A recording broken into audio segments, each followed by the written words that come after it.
Hey, everybody. Welcome to the Volquest podcast here on a Tuesday morning. I'm Eric Kane, along with Austin Price, Brent Hubbs, and Rob Lewis, as always presented by our friends over at Exterior Home Solution, where you can pick up the phone today and get a free estimate by dialing 865-524-5888 or visiting them online at exteriorhomesolution.com. They've been local and trusted since 1999 here in East Tennessee. That is Exterior Home Solutions. Got a lot on the docket that we're going to get to today. We're going to give you an update, everything we know about Tennessee's pursuit in the transfer portal, talking about some younger players on the team, a fresh 2026 commit that came in on Sunday night. But let's start the conversation with the number one ranked basketball team in the land, and that is the Tennessee Volunteers, the last undefeated team left out there. A massive basketball game tonight down in Gainesville against Florida. A former undefeated team prior to this weekend. But Rob Lewis, it was Tennessee 76, Arkansas 52 in a game where Tennessee really just kind of beat them down there in the SEC home opener. Yeah, I mean, the kind of most impressive thing was that, Tennessee just absolutely hammered Arkansas by 24 points and didn't particularly play very well on offense. I mean, shot less than 40% from the field, but, it just didn't matter. I mean, they owned the rebounding margin to such a degree that, Arkansas was going to have to shoot 60, 70% to stay in that game the way Tennessee out-rebounded them. Certainly caught John Calipari off guard. I mean, he gave Tennessee lots of props, and his team got manhandled, kind of a men against boys situation. And, to me, I just thought it was a reminder that as improved as this team is offensively, as far as having some balance, not just a one-man wrecking crew like DK was last year, when they have to get down in the muck and just, but when ugly against you, they can still do that. Rob, I thought it was interesting that Rick Barnes still not in love with his defense. Talked about how the defense is not where it was a year ago at this point. Do you believe that? Do you think this defense is that far behind? Do you think they're better than Rick Barnes is giving them credit for? And that's always going to be the case with Rick Barnes. What do you make about his defensive comment and then kind of what you've seen out of this defense? Yeah, I think that was probably some recency bias. I mean, I don't know that, they're like the best defensive team he's had. I wouldn't say that. But I think they're pretty solid, man. I mean, you look at the Ken Palm ratings. I mean, the advanced metrics. I mean, I don't think those things are gospel, but they take a lot. That's a lot more than just field goal shooting defense and scoring defense. And I mean, Tennessee's. I mean, that changes every day. On Sunday, they were number 2 in the country, the adjusted defensive rating. So I think coach is selling his guys a little short. Now we'll see if some of that was based on kind of a soft non-conference schedule. The numbers I'm talking about, the metrics, because Tennessee didn't schedule soft on purpose, but a couple of former national champs, Baylor and Virginia, are not very good this year. Louisville's coming back, so not been tested a ton yet. I mean, I think that win at Illinois is looking better and better all the time, but we'll see if those stats. I mean, I don't think coaches poor mouthing his team. He doesn't do that. I mean, he shoots it straight, but I think they're pretty good defensively. Maybe not as great as they have been some years here, but I think they're pretty good, and that will we'll find out in a hurry. Starting tonight against Florida, that is one of the best offensive teams in the country. Chaz Lanier again, you're talking defense there. Obviously, he was all over it on the offensive end. That's why you brought him in here to try to replace some of that production. Nobody's going to replace all Dalton Connect, but Chaz Lanier's off to a great start this season. His SEC debut, 29 points, 5 of 9 from deep, 10 to 20 from the field. Just another game for Chaz. He continues to impress, Rob. Yeah, and I thought he was going to be good. He's better than I expected, and I didn't totally have him pigeonholed in as just a spot-up shooter. I mean, I knew he could, put it on the floor and get to some spots. And he's got a lot more going on in his offensive game than I gave him credit for. Certainly more bouncy, but mid-range, he is, he can attack the mid-range if you're really aggressive with your closeouts. He works on that in practice. If you see him in practice, I mean, he will, give you the head fake on the hard closeout and bury the 15-footer, but just really versatile. And man, he doesn't shy away from it. I mean, his first SEC game, I mean, Arkansas is not, a juggernaut, but I still thought that was, significant that, maybe, I don't know that Chaz was necessarily thinking this way, but I think the message was to the rest of the SEC was, I'm not just averaging 20 against a bunch of bums. I'll put, 30 on you guys. And, the DK comparisons are inevitable, but to me, just their games are different. But the production and the way they can get those points is similar. I don't think Chaz could quite crank it up to the thermonuclear levels that Dalton could, in 4 or 5 minute stretches. But man, he can, you look around and he's got, it's suddenly he's got 7 points in a minute 40 seconds. I mean, that's Tennessee is. I don't think anybody in college basketball is immune to scoring droughts, but man, Tennessee is going to be resistant to them because of that cat. Two plays in that game, Brent, I thought stood out to me. The one where he thought he got fouled. The kid just made a good defensive play when he went to try to hammer one. That was a great athletic move for a kid that, again, is known as an offensive guy, but I don't know if anybody sees that type of like explosiveness, because I thought that was an explosive type play. And then the one where he almost kind of Michael Jordan hung and then got the shot off and made it. I mean, like it was like an extra split second of hang on that fadeaway. But he's just kind of like that running back Hubbard that like scores the touchdown, hands the ball back to the referee. Like there's no trash talk, no like doing this number and all that. Like, when he scores points, he just kind of just ho-hum does it. Yeah, I mean, and I think there's times, and Rob, obviously you've seen him and watched him in practice and everything. It's because of the way he plays and the smoothness as he plays with it, it feels almost effortless at times. Like, to get to the elbow and hit the 15-footer is, just kind of a casual, all right, I got two, let's go back down the other end of the floor. The quick release on the three. I mean, I'm impressed. I looked up and he was 10 of 20, and I would not have thought he took 20 shots from the floor.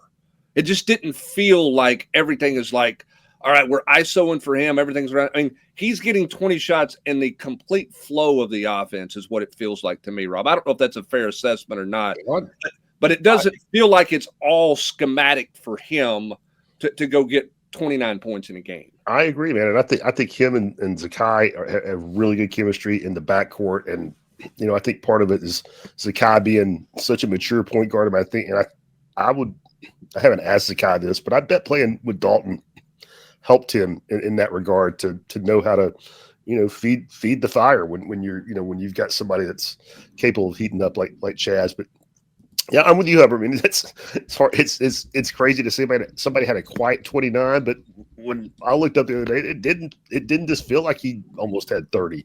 And I think some of it's because Dalton would hit a 28-footer and then dunk on somebody and then hit another.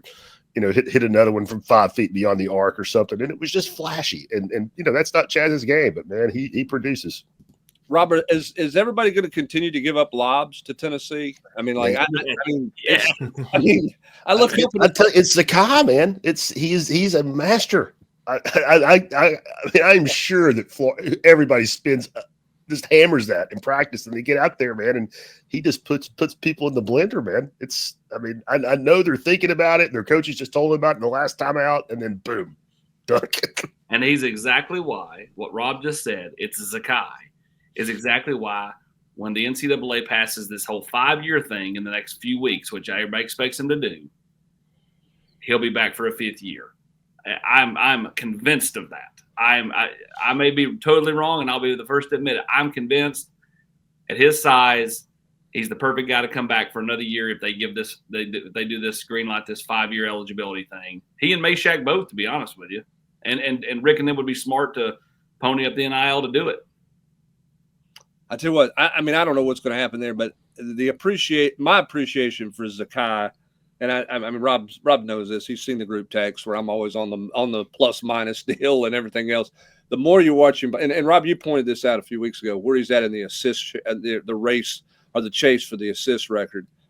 I mean, the level of controlling a game he's at right now. I've not seen a point guard at Tennessee play with that level of control in terms of the tempo. Like when the ball's in his hand, like, he is the true maestro on the court for that offense. It's really, really fun to watch the way he's playing right now. I mean, he and his head coach are on the same wavelength on everything. And man, he is pulling all the strings right now on the offensive end of the floor. Yeah, that to me stands out as much as anything is how much they are on the same page with each other. I mean, it's not a case like where Rick would get on Zakai in practice. I don't know. I'd have to think about it. I don't know if I've really seen that. I mean, where he's really had And trust me, if he needed to, I mean, he would treat Zakai like he treats Bishop Boswell. I mean, no different. I'm just trying to think that it's all, Rick couldn't show up. Zakai could run the practice. I mean, that's where they're at right now. Yeah, pretty impressive. Rob, you look tonight, obviously a huge game at Florida, second SEC game, 2 top 10 teams or whatever, and Florida's really, really good on the offensive end. Scouting report on the Gators, and just a brief scouting report, and of course, what does Tennessee need to do to continue the good play on the road here in the early part of the SEC? Man, Florida get up and down. I mean, they wanted to be a track meet. I don't know if you saw it, Saturday at Lexington. That was 106 to 100 game with them in Kentucky. I don't think that's going to be the case in this one, but boy, they're going to want to play fast. They're going to want to shoot a lot of threes. I'm not saying that they're not a good defensive team and they just want to play quick, but they're holding opponents to under 40% shooting. Despite Kentucky shooting close to 60% the other day. Walter Clayton Jr., veteran guy, right at 20 points a game. They got really veteran guards. I mean, it's going to be a tough matchup. I mean, the early line I saw had Florida was a slight favorite, 2 or 3 point favorite. That doesn't surprise me. I mean, it's going to be an absolute dogfight. But that place, when Florida is good, that place is tough to play in. I mean, they're on top of you. It's a bandbox. Florida's the favorite, right? Aren't they slight favorite. I mean, it could early on. It's a 2.5 point favorite, and so Tennessee's going to be up against it tonight. If they win that one, it will be a significant accomplishment. Rob, I'm big picture here, and not just about this game tonight, but big picture. You've covered SEC basketball for 2 decades. Why is this league where they are right now? Why is this league this grind? I mean, half the league's ranked. I mean, they're talking about 10 teams, 12 teams could be NCAA tournament teams. Why has the SEC become this in basketball? Man, I think it goes back to the emphasis on coaching, on hiring coaches. If you look at, from where Rick came in and look at the hires since then and how successful, the guys have been, either they've been established dudes, have come in and kept it going from, a different level, like Oates has done at Alabama. He won huge at Buffalo, moved up. I mean, to me, it's the easy answer is coaching. And along with that, comes recruiting. I mean, I think we'd be silly to say, that the NIL is not a part of it. I mean, I think SEC fans, they love football, but if it's a competition, they're interested. And so, I think the NIL commitment on the basketball side has been significant, more so than it has, across the board in other conferences, other than your outliers like your Kansas or, your UNC. I just think that the commitment, I think it started with coaching, with some really, upgraded hires across the board.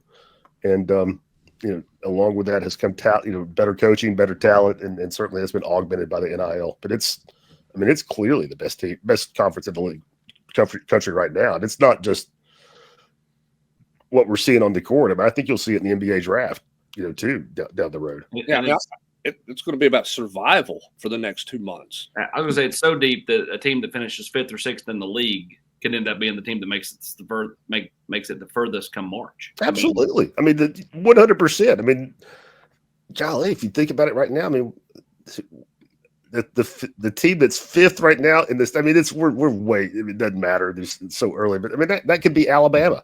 If you're just going by wins, losses, RP, computer numbers, or Mississippi State. Mississippi State's a nasty team, and they don't have any pub or any Q rating right now. But Mississippi State's a tough basketball team. Ole Miss is good. It's going to be tough out there. It's not.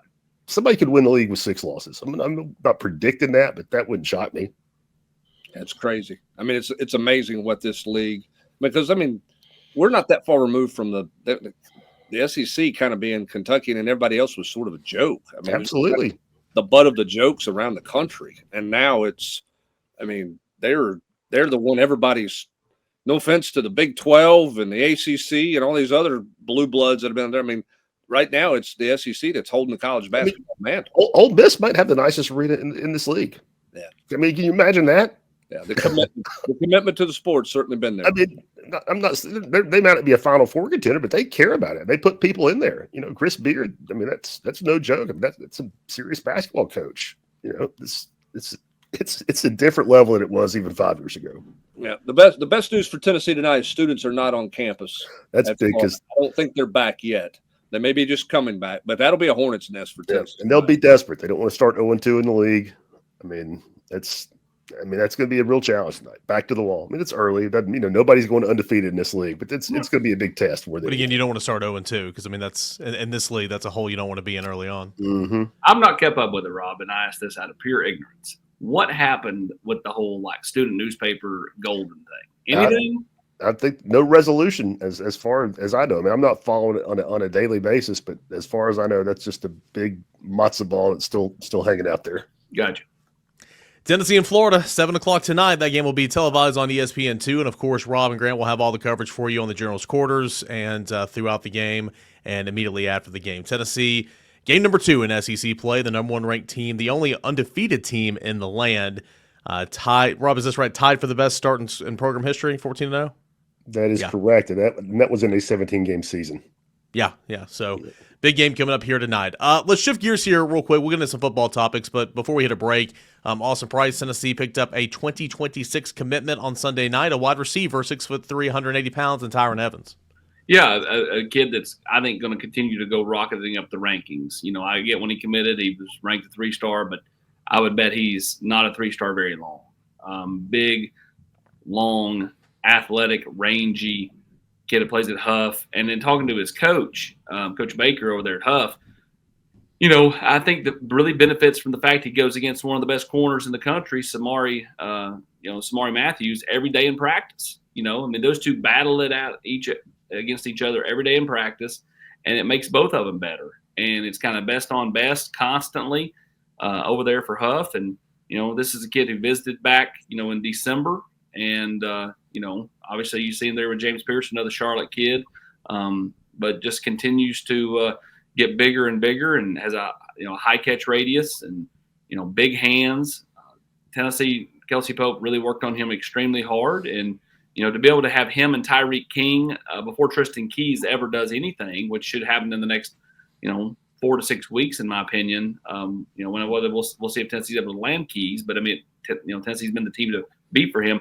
I mean, they could have their whole receiver class in theory done and just swing at a guy like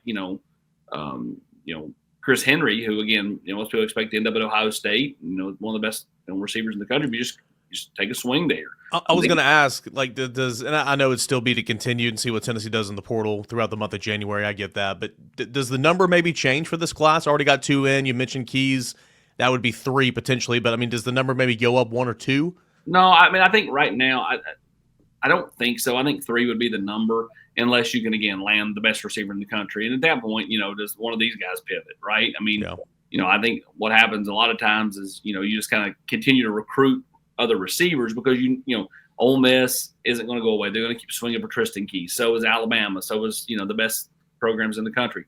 Same thing with him. I mean, Evans is going to be a guy that, continues to get more and more interest. Teams like Clemson, Georgia, those teams are going to keep coming hard after him. And so it'll be a battle to hold on to it. But again, you'd rather have him and have to battle to hold on to him than not have him at all playing catch up. So, this is a good job by the staff to have King, Evans, and then maybe Keys. We'll see what happens with him over the next few weeks in by, Valentine's Day? I mean, that would be, to me, a great accomplishment. I mean, already off to a really good start in this class. It's January the 7th, and Tennessee has 7 commits already. I know every year's different, but I mean, this is shaping up. I mean, you've got your pillars for this class already. Of course, you got your quarterback, you got some playmakers, a wide receiver, you got your tight end in-state that you really, really like. You've got a linebacker and some other guys. It feels like this class is shaping up to, I mean, at least it's already off to a good start, but it's shaping up to kind of go about the way you want it, getting the positions of need here early on. Yeah, and coaches are out on the road, right? Josh Heupel and Kelsey Pope, they'll be by to see Tristan Keys on Friday. Darrell Sims is going to go see Savion Hyder, the running back from the state of Virginia that Tennessee covets so much. Coaches are out and about. Head coaches can be on the road right now, and so there'll be a lot of travel for the head coach as he bounces around seeing their most coveted players and 26, and then even going to see Onis Conanbanny, with Willie Martinez slated to go see him later this week, as Tennessee potentially could still have that, one addition to the one kid that's still committed to them, even though he is fielding calls from everybody. So, we'll see what happens with Onus. But, as far as, this class, coaches are out on the road, and they will be for the next several weeks. All right, we'll get a break real quick. We'll come back and we'll talk to more Tennessee football in the transfer portal right here on the Volquest podcast, presented by our friends over at Exterior Home Solutions. Hey, Sterling, man, come on, we got a roof to replace. Let's go, baby. It's Go! game time. Let's go. Hey, Sterl, you ready to go to the top? Man, I can't believe you guys been doing this for 25 years. Oh, baby. Now this is what I call a rooftop party. We have 25 years experience in roofing and exterior renovations, and we're backed by the best. Are you ready to get your rooftop party started? Give us a call, 865-524-5888. Exterior Home Solutions, that phone number is 865-524-5888. You can visit them online at exteriorhomesolutions.com. They've been East Tennessee's #1 choice for roofing, siding, garage, windows, all that and more. That's Exterior Home Solutions. They've been doing it since 1999. When anybody ever asks you for a number, do you actually recite that out of just memory? And like, like, hey, what's your phone number, Eric? And you're like, 524-5888. Oh, wait, What's really fun is when you mix it up with another sponsor, and that's great because you just say it twice a week, every week, year round. I might have been able to recite Randy Moss's home number for about 18 months after he ended up going wherever he went. And certainly our thoughts and prayers are with Randy Moss as he battles everything he's battling with. But when you call some of those numbers enough and you say those numbers enough, they get stuck with you for a while. No kidding. Hey, everybody, I want to tell you about my friends over at Prize Picks. Prize Picks, what is it? Well, it's the largest independently owned daily fantasy sports platform in North America.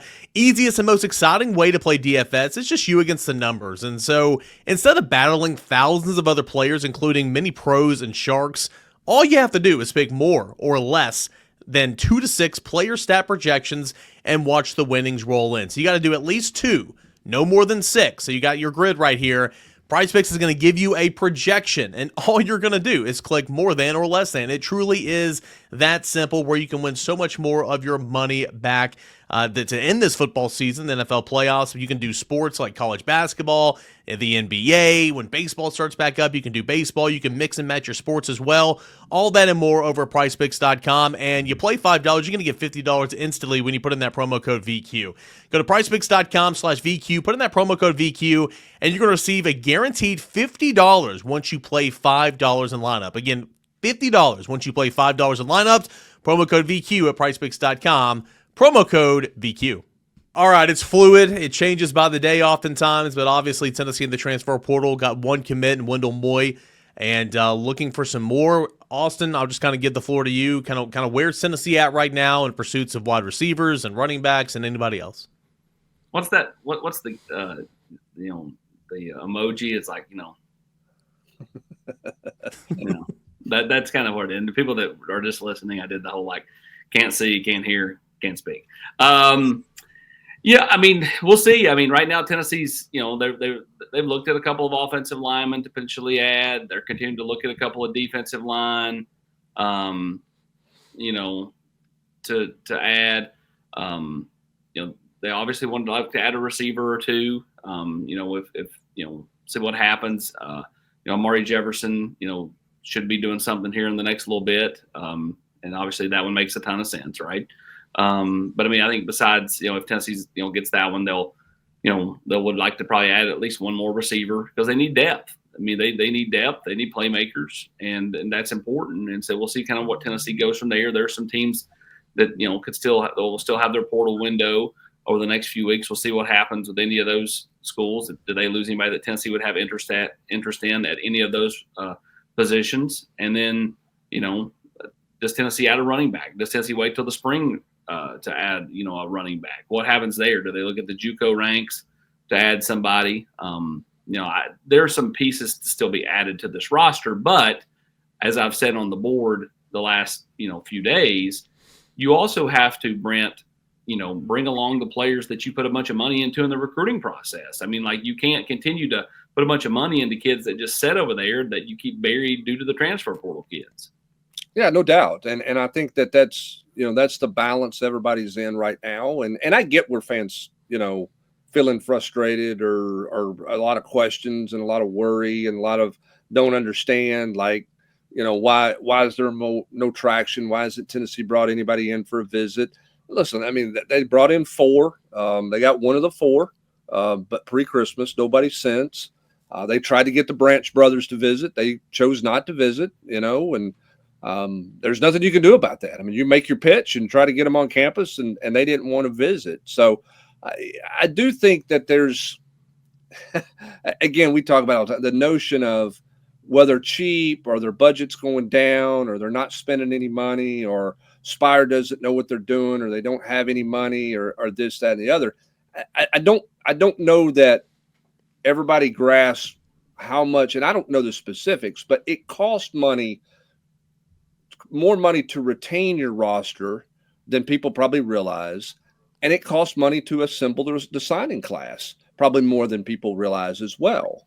And so those are, Austin, you've talked about, there's different ways to skin the cat, right? I mean, you can go 15, 16 in the portal, or you can go heavier in your recruiting class. Now, if you're going to go the high school route, what's the reply? You got to play them, right, AP? I mean, you got to play those guys. You can't spend the money to bring them in and then spend money over top of them to put somebody in their place ahead of them on the depth chart, because I think that's where you're trying to figure out all of the best ways to allocate your funds in the NIL world for your roster assembly. Yeah, you got to have the Dabo model, which is assemble it through high school. Then you have like the Ole Miss model, which is assemble it through the transfer portal. But then you also have the hybrid model, which is mostly high school, but some portal. And that's more the Tennessee model.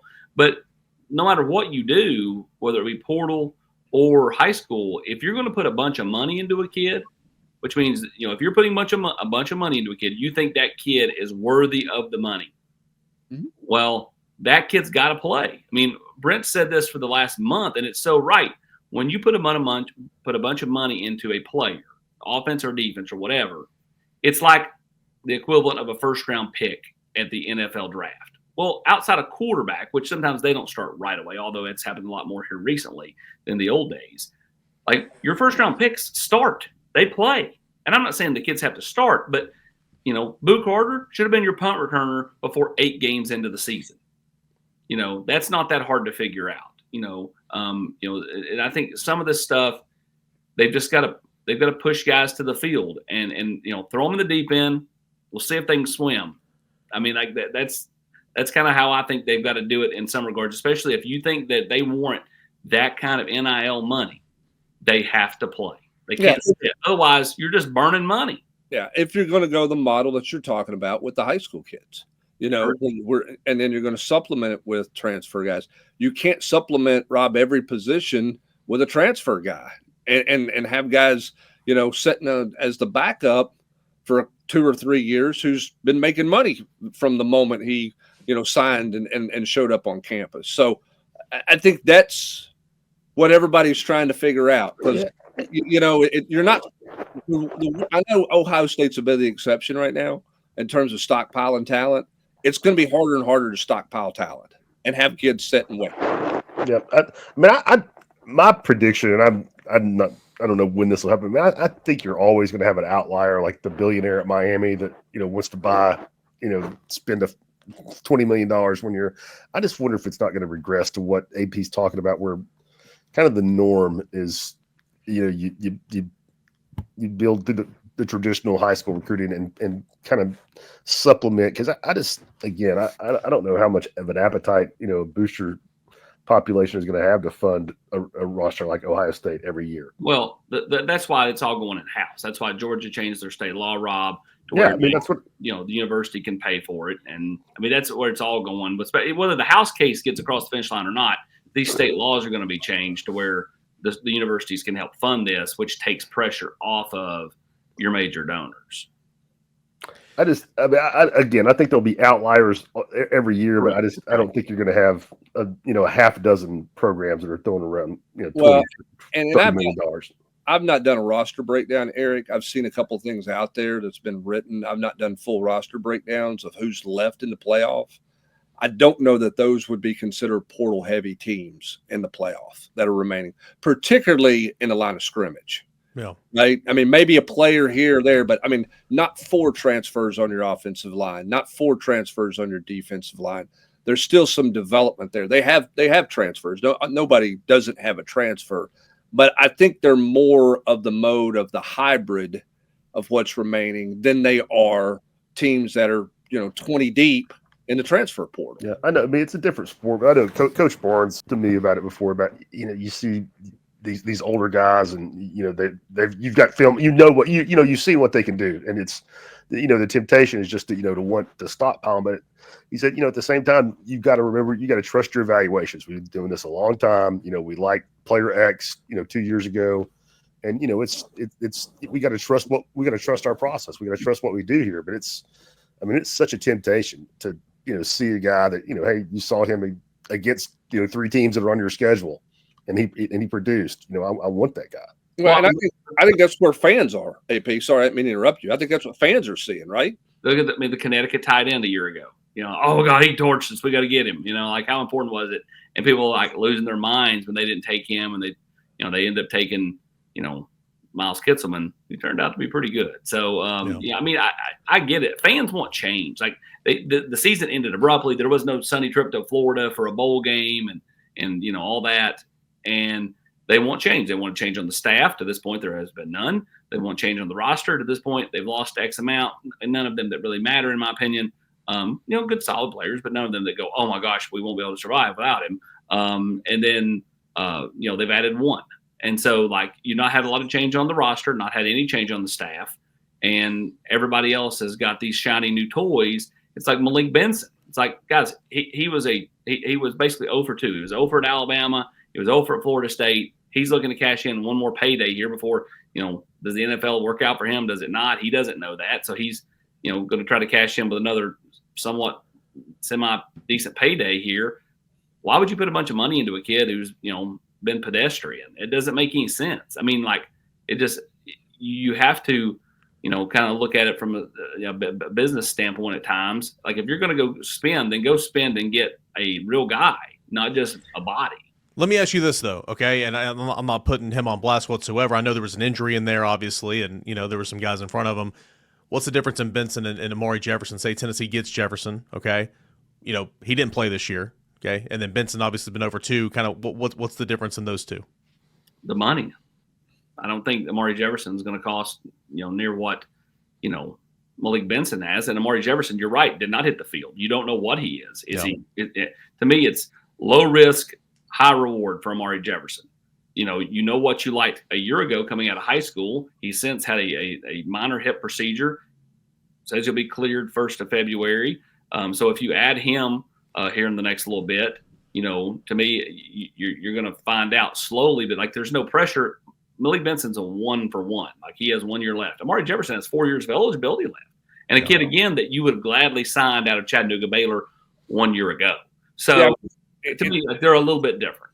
It's the knowledge that you have of Amari Jefferson because the investment you had and a year plus of recruiting him, plus he's got time left. But Eric, to your point, I think this is where fans are right now a little bit is, hey, there's been 6 guys leave, counting the seniors, out of the receiver room. I'm with everybody. I'm with the fans. I understand. I mean, right now, Amari Jefferson's the only one that people are talking about right now. Like, wait a minute, what's so? I mean, the angst in some cases is justified. In other positions, I think that you can look and say, man, they got a lot of bodies. Can none of those young bodies play? So it's kind of all over the map, which is what makes the transfer portal entertaining for some, maddening at times, and a lot of uncertainty most of the time, Eric. You guys have both, Austin and Brent, over the last week or so, said something to the likes of, got to play these younger guys that you're investing in. They like some of these younger guys. Look at offensive tackle specifically. Obviously, you got Hurd coming back. You got Sanders coming in. You got Bennett Warren. You got Jesse Perry. Where is Tennessee at in terms, and I know Spring will answer a lot of those questions, but where is Tennessee's feelings at the tackle position with some of those young guys, or maybe even the safety position with the guys like Idris Farouk, who's going to have to play he got a little taste of it, at least in the Georgia game, but some of these younger guys that like the staff apparently likes and could see a bigger role this football season in 25. Well, I mean, go ahead, AP. Go ahead, Hubbard. Again, I think it's you took them and you kept them. You've retained them.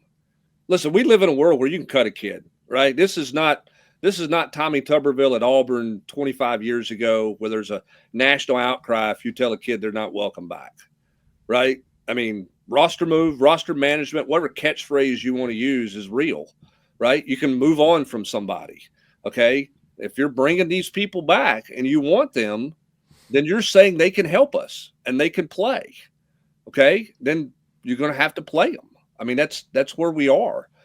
Jesse Perry, I think, should work some inside. I want to see what he looks like inside in the spring. You know, what does he look like as a guard?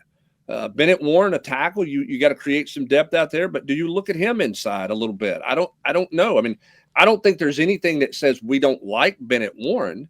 Okay, but again, this is. I mean, this is my father-in-law, who's a farmer, and this I'm going to try to get this. I don't know if it'll work or not. Is a guy who has two of everything. Right? He has a backup for a backup. Like, he'll go buy something to have a second one, and it might sit idle for years, but it's there in case something tears up. He can just go get the next, go get it out, and, you know, there you go. That's not how this works in college football. You can't have a really shiny, pretty backup sitting there on the shelf for 4 years in case you need it. You got to play. You got to play these guys, or you got to move on from them. That's where roster management for me is going. I don't know if that makes any sense, Austin, but you can't have a bunch of stuff on the shelf just in case that you're spending money in. AP, I followed that. It made complete sense. Yeah, that backup rototiller, man, it's hitting the portal, baby. We got two of them. We got two of them on the farm. I promise you that. Actually, there's a third one just in case, but that's the whole his mentality. But you, I mean, seriously, you can't just sit there and go, okay, well, yeah, we like him, but we're going to go get another one here. Or, you know what I mean? It's like, that's not how this works in this day and age. You don't have that kind of money to spend. I mean, it's just, you can't have a guy making a bunch of money sitting on the bench, not playing. Right? I mean, if I'm wrong, tell me I'm wrong. No, I agree. I mean, that's probably what they've done too much the last few years, has had too much money tied up on players that have sit there and have not contributed, you know. And I mean, like, that's, to me, I think you have to get away from that, because otherwise, again, you know, you don't have monopoly money. Tennessee's got a lot of really good high-end donors that have contributed greatly. Tennessee's by no means poor in the NIL world. They're not broke in the NIL world, but they also don't just have like the monopoly money to where, like, oh yeah, let's just keep burning this cash over here sitting on the bench. Like, you just, makes no sense. I know we're not nearing spring practice or anything, but the whole, you know, Ellerby's not started a guy that he's, you know, recruited, signed, developed from high school yet. Like it's 100% coming in 2025. Like, you got either Sanders, obviously, right tackle. You feel good about that, at least that, you know, in terms of our conversation. There's for the first time in the Heupel era, Cooper Mays is not coming back. So, like, you know, someone's gonna have to play center. If that's Satterwhite, Anderson, you know, whoever, like. Center is going to have to happen there. We'll see about the other guard. Tennessee might not be done in the portal. I understand all that. We'll see about Andre Carrick and all that too. But it's going to happen this fall for sure. And, you know, you did a little bit of that in the secondary this past year, and it turned out well. We'll see what happens for Tennessee, obviously, next fall. A long time between now and then. Well, for me, it's about second-year development. Who in your program takes a real step in their second year? Who follows the Ricky Gibson platform? Who goes that direction? And there's been others, but I'm going to use him because it's recency biased, right? Who is the guy that played some as a freshman, got their feet wet, and then took a real step in year two?